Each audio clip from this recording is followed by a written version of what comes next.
Okay, so today we have a moot court on Nanavati's case. We have identified two judges. Please name yourself.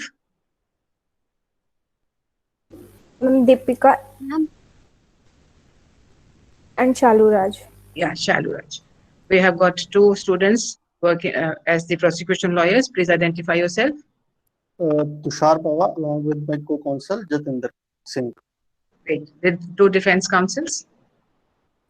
Defense counsels Nirupam Dev and Muhammad Shakib.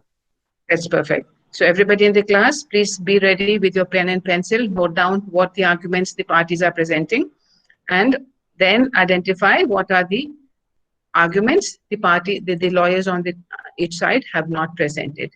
Judges, please keep your paper and pencil ready so that you can jot down what are the key points made by the councils. And at the end of the day, you will have to provide a reasoned decision.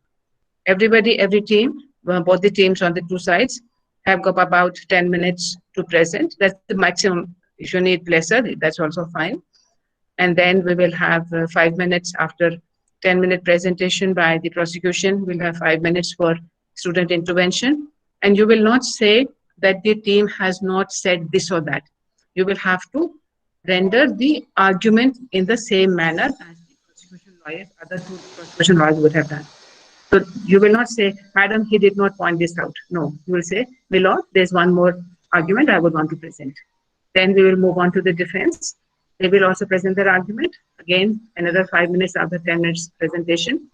The students will have the opportunity to add points. Then we will open the floor for discussion. The two lawyers maybe can have a WhatsApp chat among them and decide whether they want to agree with each other, what reason they want to give for the decision. They will have 5 minutes. Then they'll come back and present their decision in 5 minutes or so.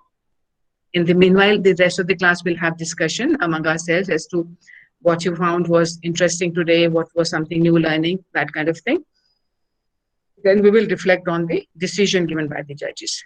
So, okay, let's start. Prosecution, first lawyer. Good afternoon, Your Honor. May it please the court, my name is Tushar Pava and along with me is my co-counsel Jatinder. We are counsels on behalf of State of Maharashtra.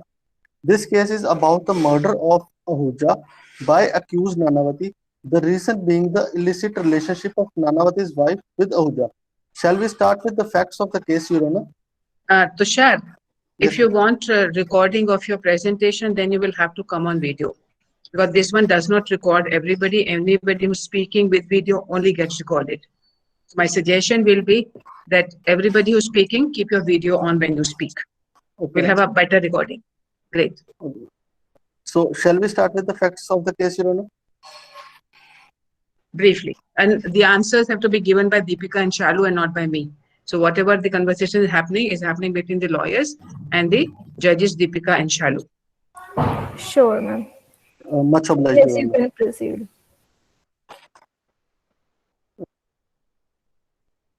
My All co-counsel the Jatinder parties who are presenting, just 1 second, Tushar. If the judges can also come on the video, so whenever they will speak, they will then reflect in our video recording. So as many of you who are participating, if you keep your videos on, when you speak, you will get recorded as you present. I think it will be good for you to look back at your performance if you can see how you performed. Start again, Tushar. from starting, ma'am. No, you start there. You have introduced yourself. Start with the facts. Okay, ma'am. My friend Brief facts. Jatinder will start with the facts.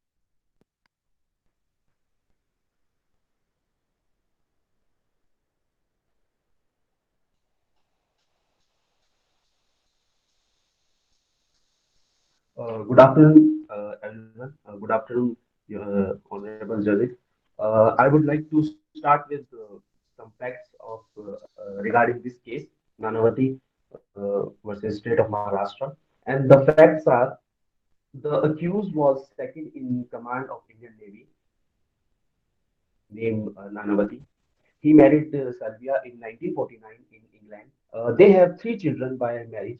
The couple living at different places, having regard to the exigencies of service of Nanavati. They finally shifted to the Bombay. officer Nanavati frequently going away from Bombay in his ship, leaving his wife and children in Bombay. On 27th April, when Nanavati came back home, he finds Salvia, wife of Nanavati, behaving strangely and not responsive. On this, Nanavati asked her the reason of the behavior.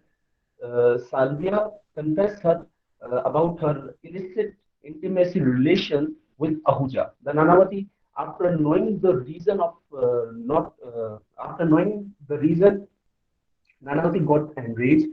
Nanavati went to the flat of Ahuja, entered his bedroom, and shot him dead. Therefore, he surrendered himself and he was put under arrest and due course of he was charged under section 302 of the Indian Penal Code. These are facts of this case. Thank you. So, ma'am, shall we start with the arguments now only, or first prosecution will brief the facts and then we have to further argue?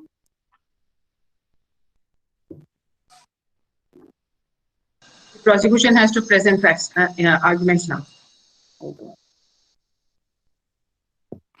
So, first of all, as we see in this case is a clear concept of the murder, and as we know that in this case, after knowing about the illicit intimacy of the wife, it's natural that any person could be enraged, and same was the case with the accused. Accused was enraged with the knowing the illicit intimacy of his wife, and being enraged, it was a sufficient for a motive to what he did next. So he went to ship and took his revolver and then went to the flat of Ahuja and went to his bedroom, entered his bedroom with a preloaded revolver, and in few seconds he came out with the revolver in his hand. The deceased was found dead in the bathroom with the bullet injuries, and bullet injuries were on his body. It was also not disputed that the bullets found in the body of deceased are same to the revolver of the accused. Also, during the entire trial in front of the session court, accused has never admitted that this has happened accidentally, as he himself has confessed his guilt in front of the Chowkidar Puran Singh and practically admitted the same to his colleague Swamil. Also, as defense said, there was a quarrel due to which the sudden provocation arised is highly a artificial story, as the injuries found on the body of deceased are consistently with intentional shooting, and main injuries found on the body of the deceased were not of the accidental shooting. As the defense has stated in the lower court that they were in a quarrel between themselves, and it is clear from the injuries that they were from the intentional shooting and no accidental shooting was there. So prosecution has beyond any reasonable doubt in the lower courts proved that the accused had intentionally shot the deceased and killed him.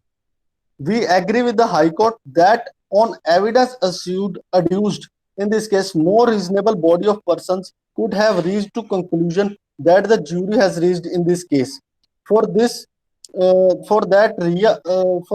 the verdict of the jury can't stand in this case.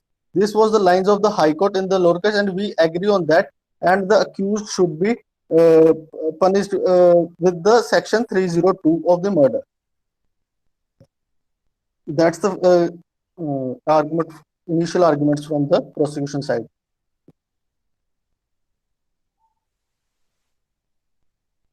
May I object to few things?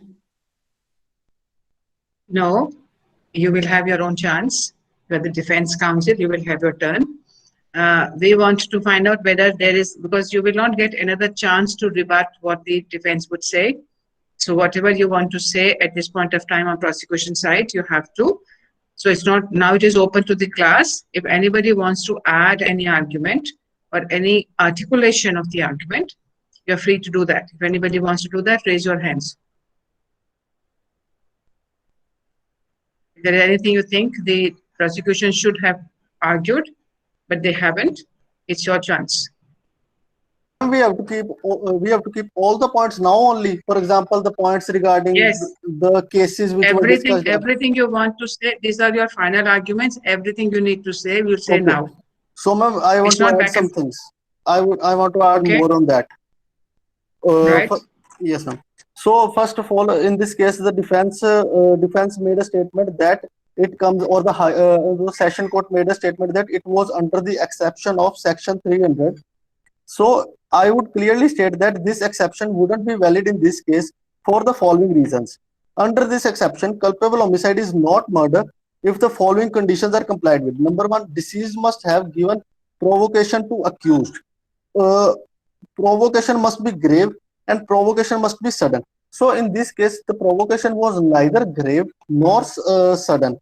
As for the fourth point, which the for culpable homicide, under the exception, the fourth point is offender by reason of the said provocation shall be deprived of the power of self-control.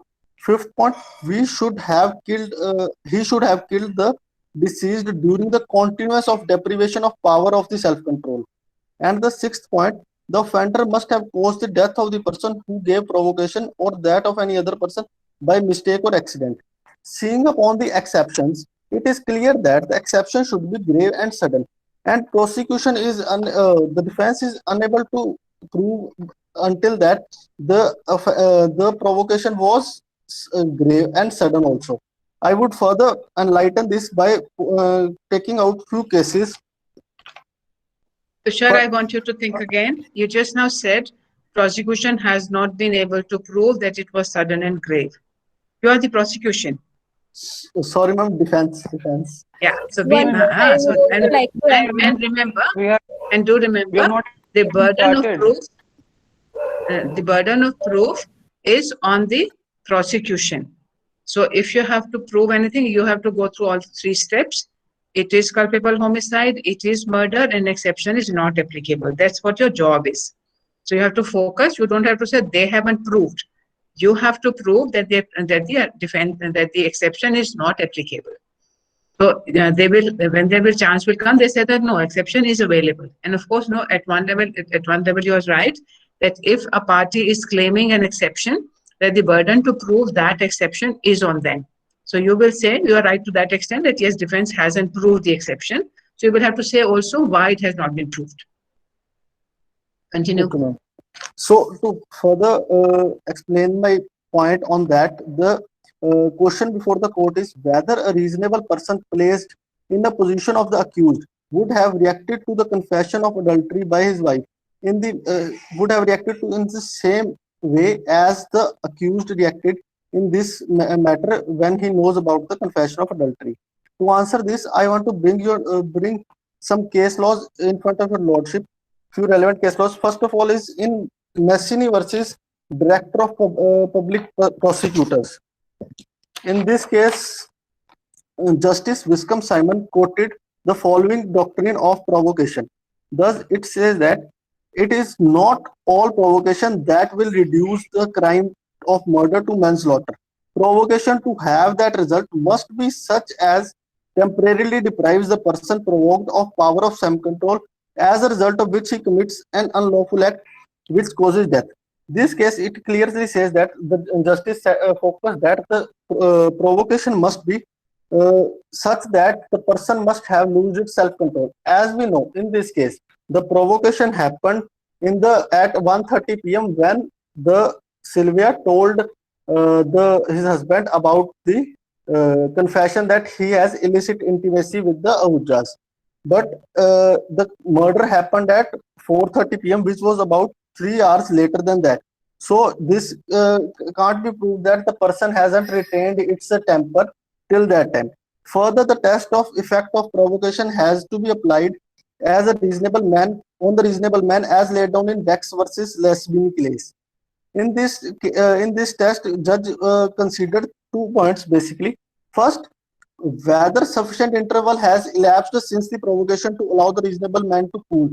So whether there was a time between the confession and the act happened. First point was that. Second point was that to take into account the instrument with which the homicide is effected.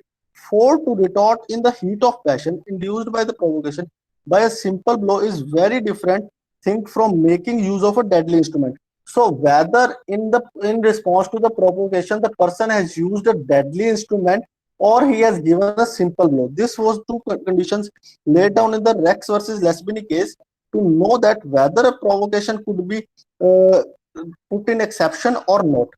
The next case I want to bring in notice of the jury is that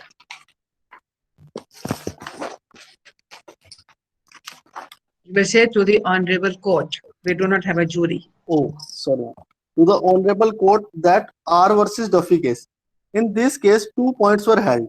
First was them whether there was time of cooling. That was same as the previous case also. Is there any time of cooling between the two acts? The another point was in considering the provocation, in considering whether provocation has or has not been made out, you must consider the retaliation in provocation. So what type of retaliation was happened? As we know that in this case the retaliation was on, if we see on the case in the facts of the case, so we came to know that there was no minor or accidental injury on the deceased. So the defendants have failed to prove that the case was an accidental case or it's an but rather it's an intentional killing. Further, in the case of Russell on crime, there were some rules laid down at that time, and the rules were except in the circumstances of most and exceptional character, a mere confession of adultery is not enough to reduce the offense of murder to manslaughter. So this point clearly states that the mere confession of the adultery, in this case, in if relating it to the our own case, so mere confession that his wife Sylvia has illicit intimacy with some other person cannot convert a murder into manslaughter. So further, my co-counsel would put a brief on that. Jatindra will continue on that.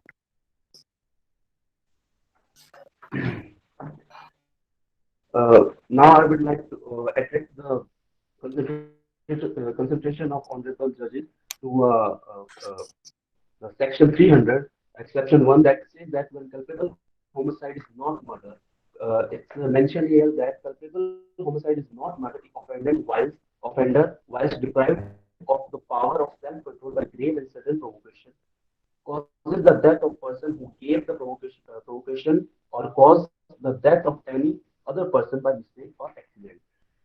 So, for instance, we assume that when Nanavati got the information or got knowledge about the his wife illicit relationship of her wife, he got mental temper. But after hear the all information or all this scenario, Nanavati took his wife and his children for movie that show that his mental temper was calm. He was calm person at that time. But he left her wife and children there at 1:30 and leave them there and went to the Ahuja's house at 4:20 and shot dead Ahuja. So the question or the thing is here that between all this scenario 1:30 to 4:20 there is the ample of time to become a temper mind into a cool mind. But Nanavati did nothing on this matter because he already decided that he want to kill that person, and he fulfilled his in the completion of his act he did that. Okay. Now second point is Nanavati is high official in Indian Navy, and he is also a mature person. So we mature person that he is definitely we assume that he has definitely have the sense what he was doing, what he was doing. Even he was not an insane person. He was in properly in sense.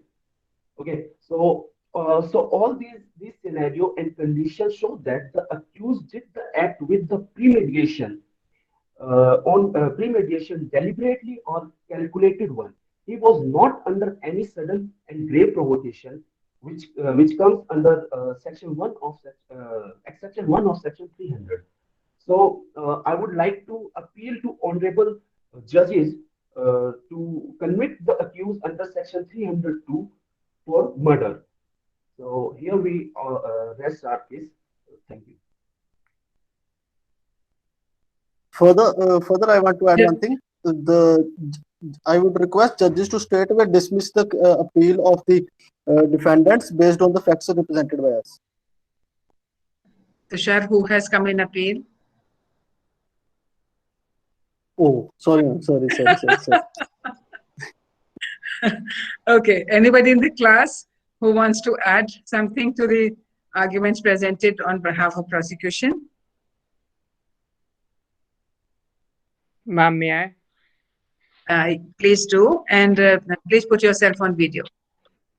Ma'am, my connection will go away if I put it on. Okay, that's all right. No, it doesn't work.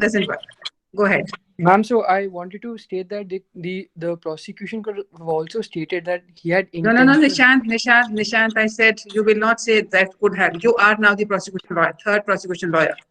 Make additions to the judge, to the court. All right. Your Honor, I would like to add to my counsel's facts. Co-counsels that we could have the fact that what, ma'am? No. Sorry, there was somebody in the room. Yeah. So the fact that he had ample time to show intention, that he actually went to the boat on the false pretext. He gathered the cartridges for the revolver in order to go and take a shot at the deceased person. That is one point which was missing by the prosecution, my co-counsels, that I wanted to add. That it shows that there's clear intention. Yeah, so Nishant, we don't have to kind of point out this was missing. So that this is additional point we want the court to take cognizance of. So this is additional points that I want to add to my co-counsel's arguments, that it shows that he had intention to go and actually fire shots at the deceased person on the pretext of collecting cartridges from the ship on a false idea that he is taking the guns for some particular reason. That is that he's traveling overnight. And that shows that he has intention to cause harm to the other person, which is likely to cause death. Okay. Anybody else who wants to add? Thank you, Nishant. If there's no one else, then we will move on to defense. Defense Counsel 1. Yes, ma'am. Ma'am, shall we start? Yes, please. The defense would like to bring in circumstances in which the act was committed to the esteemed ladyships. First of all, your ladyships, my client was an honorary man of the society. It takes more than mere position of the society for whole of the state to stand up for a single man. Even when he had killed another human being, your ladyships, I would like a question. I'd like to ask a question to this esteemed court. Would they ever stand up for a person who killed another human being? Well, unless they know the man really well, and the person has such a reputation that he couldn't cause such heinous act, your ladyships. Would you ever stand up for a person who has malign reputation in the society, your ladyships? I am very sure even their own family won't stand up for a lecherous and dishonorable man in the society. It takes years to build a reputation. The fact that the entire state stood by my client only means that he had been under intense scrutiny of the society for the duration of those entire 45 years. From them to conclude that he was a man of such an honor that they had to stand by him in his tough time, honorary ladyships. Mr. Counsel, is the court to decide the matter by reference to what the society feels or what the law says? Ma'am, definitely it's what the law says. Then please focus on the law. Yeah, I'm coming over here, my ladyship. Can we understand the position of my client? Honorary ladyships, a man who had devoted his life for the protection of his country from the sly wolves who were looking for opportunity to devour this country. Yes, my ladyships, I'm talking about the year 1960s, when we were having major conflicts with our arch nemesis China. As an officer, he was building human Nirupam, resources. you're wasting time of the court. Kindly focus on the law. Yes, ma'am.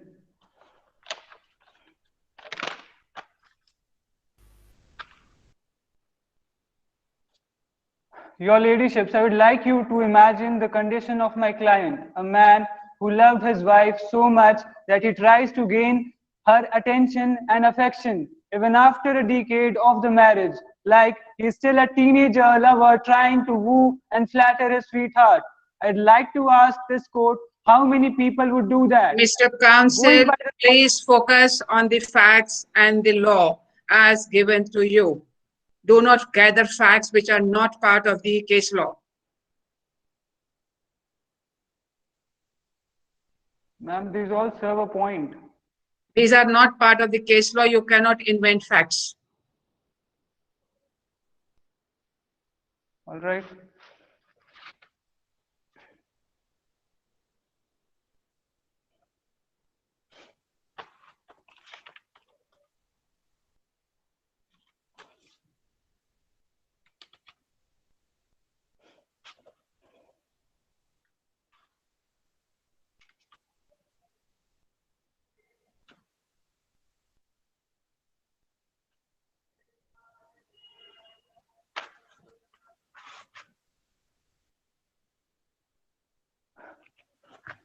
Your ladyships, can we imagine how devastated my client was at that very moment?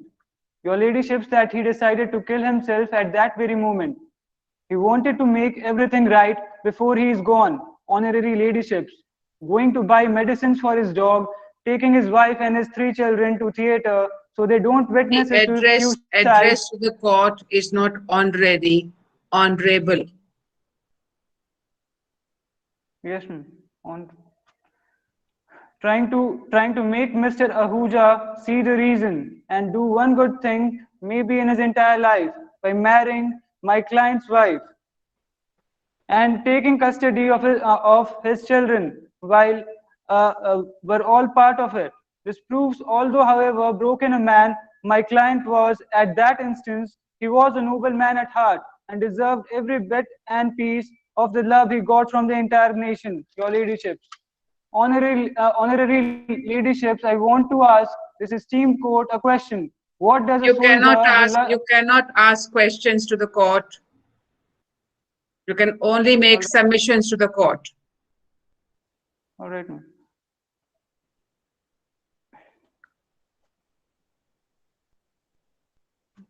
What does a soldier want from his nation? I'm very sure he's not kindly focus on law. Yeah.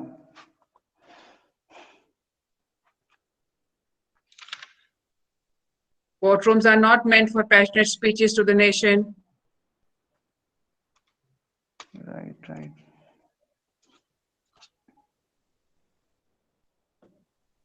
But some lecherous people like Mr. Ahuja find it as an opportunity. Are you saying, Mr. Counsel, that if there is a lecherous person, anybody has a right to kill that person? I'm coming to the point. Yeah, so I'm asking, the court is asking a question.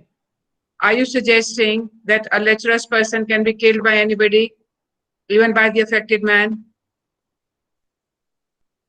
First, I was trying to bring the condition which provoked my client, and you told that it is not, it is wasting the time of the court.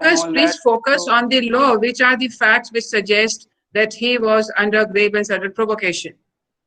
What he did for the nation is nothing. What he did for the nation, Mr. Counsel, please pay attention. It is of no use to tell us what he has done for the nation. The point in question today for the court to decide is, has he killed Ahuja under grave and sudden provocation or not?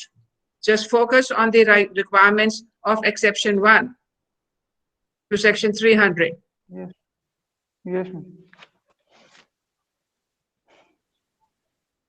Mr. Prem Ahuja, your ladyships, a wolf in sheepskin only befriended my client because he had his eyes on my client's wife, Mrs. Sylvia, a beautiful woman of all standards. Is that in Mr. Ahuja, question? Is that in question that he had an affair with the wife? That is an accepted fact.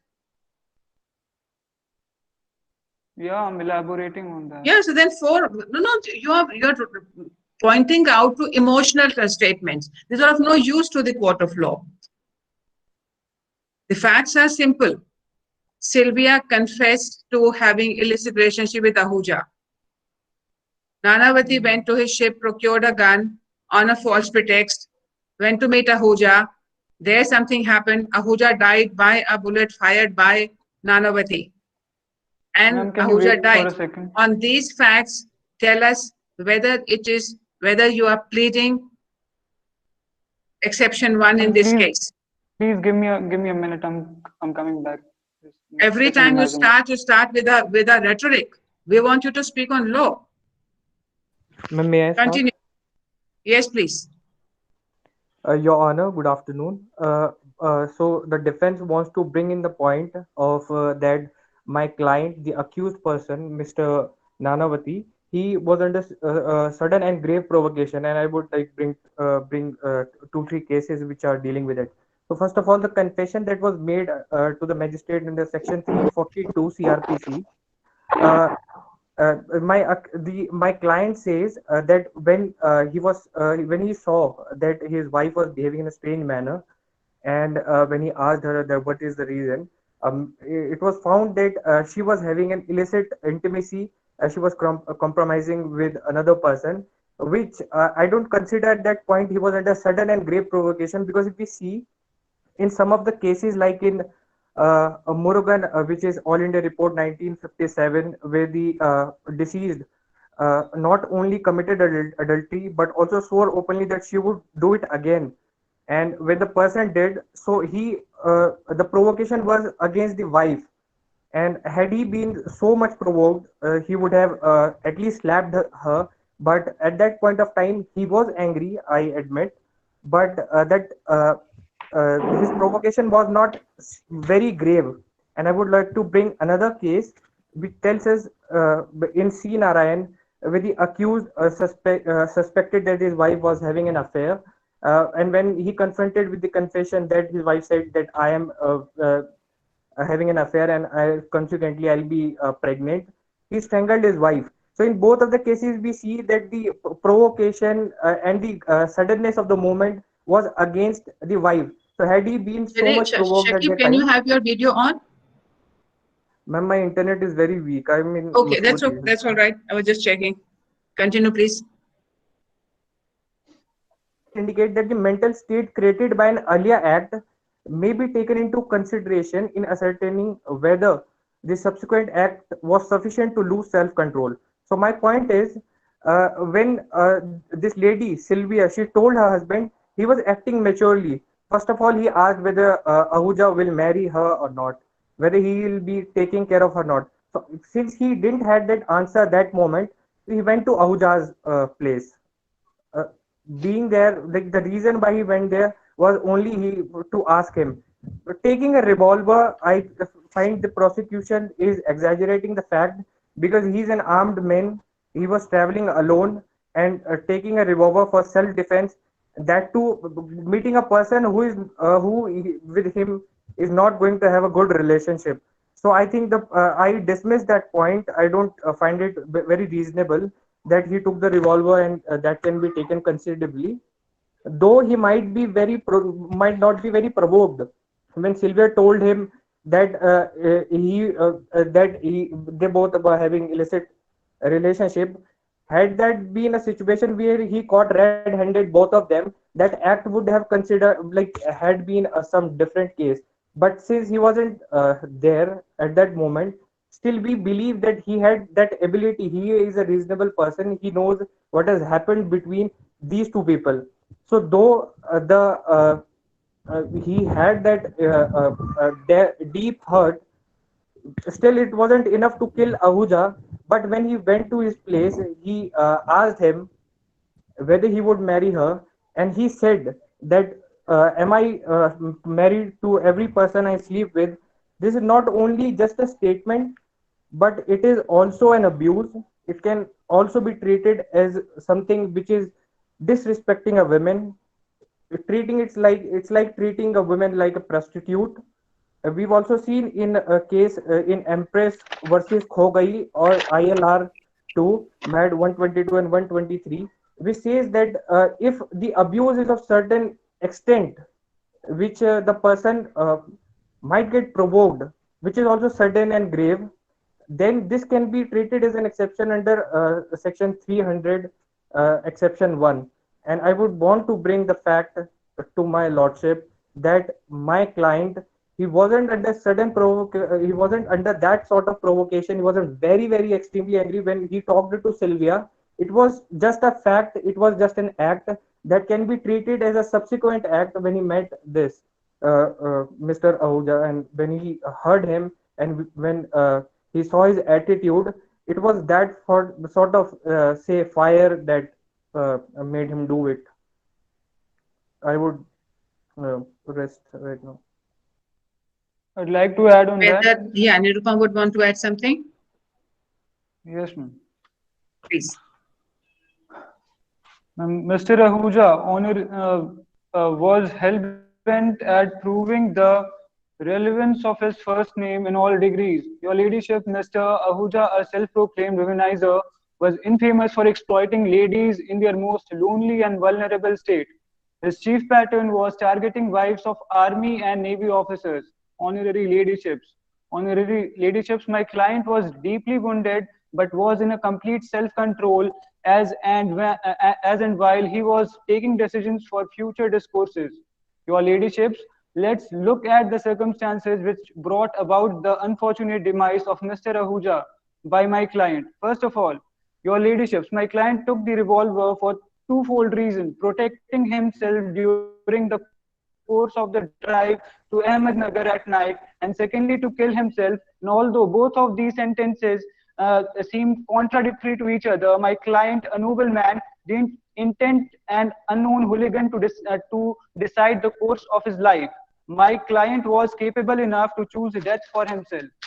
He paid one last visit to Mr. Ahuja because he wanted to confront him to secure his wife and children's life after he was gone. My client was only there to make Mr. Ahuja see reason. He carried the revolver accidentally to his place because he was in such hurry to set everything at right place as soon as he can, which included his suicide, because my client at that very moment thought that he would be an obstruction to his wife's and children's life. Owing to this reputation and a friendship with Mr. Ahuja, my client thought he could make him see reason. The fact that from the testimony of my client's seniors, he was a really good shot. If he wanted to kill Mr. Ahuja, if he wanted Mr. Ahuja dead, he was capable of blowing his brains off the moment he saw him. It wouldn't take my client 3 hours to finish a man off. Your Ladyships, the fact that the first thing he did after closing the door of his house and keeping May I seek a the clarification, Mr. Counsel? Are you saying that he was with Mr. Ahuja for 3 hours? Yes, ma'am. From 1:30 p.m. to 4:30 p.m. He left the house at 4:30 p.m. Yeah, so there was traveling time involved or not involved? Not at all. He entered the house at 1:30 p.m. and closed the door. They had this tussle conversation for 3 hours. No, it's not mentioned anywhere in the fact sheet. No, ma'am. Kindly look at the case law and tell us where it is written, which page number. No, Ma'am, ma'am, it's not written. I researched from elsewhere the case Sir, material. you have to look at the facts as submitted in the court. Ma'am, but I've looked into Sir, kindly focus. Kindly focus. You have to present facts as are submitted in the court. Okay. I want to add one more. Time was mentioned on last page. Who wants to add? Your Honor, I want to add one more defense. So we need to Yes, see Shakib. the mental state of the accused. So the objective of going to Ahuja's place was not to kill him. The objective was that a man, for him, only his family, his children, only his family and his children are everything. So so the purpose of taking the revolver was to shoot himself, not to kill Ahuja, because what he thought was, he was thinking about futurist things, that when I die, if Ahuja admits that he'll marry and he'll take care of the children, then his motive of living is all dead. So the motive of taking the revolver was not to kill Ahuja, but since he took it, and the situation there consequently resulted in some subsequent acts, which I've already said, and I'll reiterate that uh, we need to take into consideration in asserting whether the subsequent act was sufficient to lose control. So one of the act was when Sylvia told him that she is having a relationship with Ahuja, and the second act, I would say, was when Ahuja told him that am I to marry every person I sleep with. So I think that moment was one of the instances where he lost self control. Every reasonable person would lose control when someone is saying against his wife. And if you elaborate that point, just am I marry will I marry every person I sleep with, it's like dignify it's like not treating a woman with dignity. Calling a It's like prostitute. calling a prostitute Yeah. and abusing her. And I've already said in Empress versus Khogai ILR 2, that abuse, if it's at a very grave extent, then it is an exception under 300 exception 1. Jitendra, if you want to add. Last Ma'am, I'd 1 like minute, we need to close for today. yes, ma'am. Yes, Nirupam. Well, your ladyship, please take a note at the threat my client gave when things were not going as he wanted. He said he would thrash Ahuja, which clearly means that most he only intended for the fist blows. Your ladyship, I'd like to bring you to your attention that Mr. Ahuja was kicking my client while he was down and literally begging to his friend to end what he started with his wife. He was ready to give everything, begging to a man to take care of his wife since she loves him. Who does that? But Mr. Ahuja, a ladies' man, was never a man enough. Mr. Counsel, please refer to the material, which pages it is written. All the submissions were made.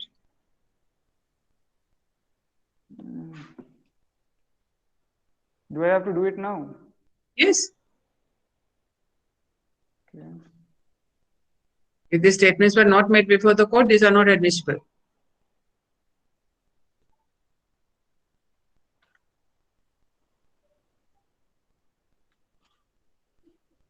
Ma'am, kicking a man down means that he was not treating him fairly while he was like begging. Kindly tell us where it is written in your case material, on which page number, which para.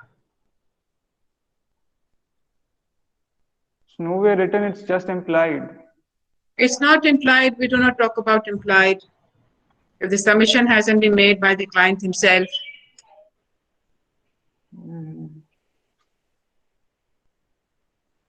We'll have to break today here. And I'm quite sure that in the next class, we'll be able to continue with this. The judges can reflect on the two submissions. They will have to revise something if some students speak up something. In the next class, what we'll do is two things. One, we will reflect on what the submissions have been. And second, what is it that we learned about court manners? How to address the court, how to not argue with the court, the fact that you cannot question the court. There are lots of learning about the etiquette in the court as well. So we'll focus on these two in our tutorial class on Monday. We need to stop now. Yeah, please mark your attendance. It was a very good beginning, I must say.